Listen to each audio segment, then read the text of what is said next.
Aynen, paket motosikl so'raldi. Super firmasının qora va qizil ikki xil modeli.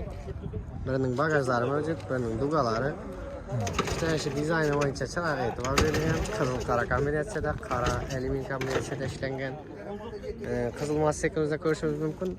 Asosiy detallarning barchasi qizil va krellarga qizil effekt bergan. Diskalarni qoraga bo'yab chiqargan. Mototsiklda boshqa mototsiklda, paket motosikl. Boshqa mototsikllardan afzalligi Nuda deb ko'pchilik qiziqib turibdi. Afzalligi bular 1 litr bilan 50 kilometrdan 90 kilometrgacha yo'l yurib biladi.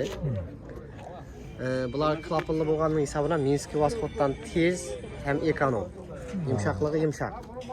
Soyuzdiki naqadar ekonomistmi? Ekonomistmi. Hem dizayn ham haydov chiroyli bulardi. Bugungi kunning modadagi trenddagi vaji. Bugungi kunda talabga mos vaji. Talabga javob beradigan mototsikllarni. Speedometrimiz 120.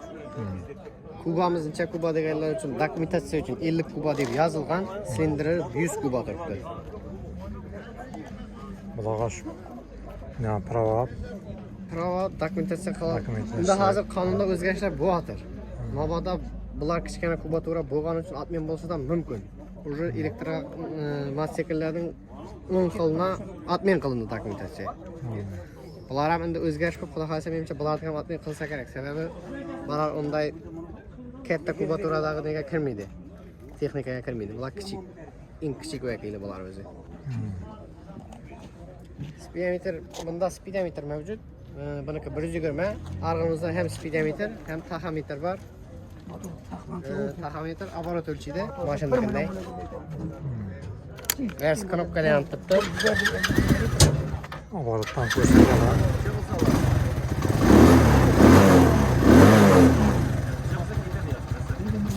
Sesler yumuşak. Bunlardan tutup çıkmaydı. Ko'rishingiz mumkin. Ular suxoy benzin salınadi. Suxoy benzin salınadi. İşlesh sxemasi mashinadagi bilan bir xil o'ylangan. Ulardan 1 litr masin nasozlari mavjud, moy aylantiradi motorning ichida. Bularning zapchaslari ham yetarlicha to'g'riladi. Seli motor necha bor kerak bo'lsa bo'lsa. Ko'p odam zapchasi bormi, yo'qmi deb qo'rqib turibdi. Zapchaslari hammaga yetib kelgan o'sha yerda. To'g'riladi.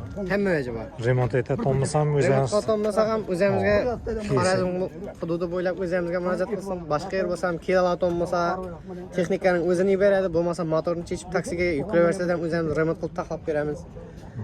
Bulardan boshqa dayr apparati, pompasi, pilasi, Xitoyning benzin bilan yanib turgan texnikalar bo'lmasa, barcha servis xizmat ko'rsatamiz o'zimiz.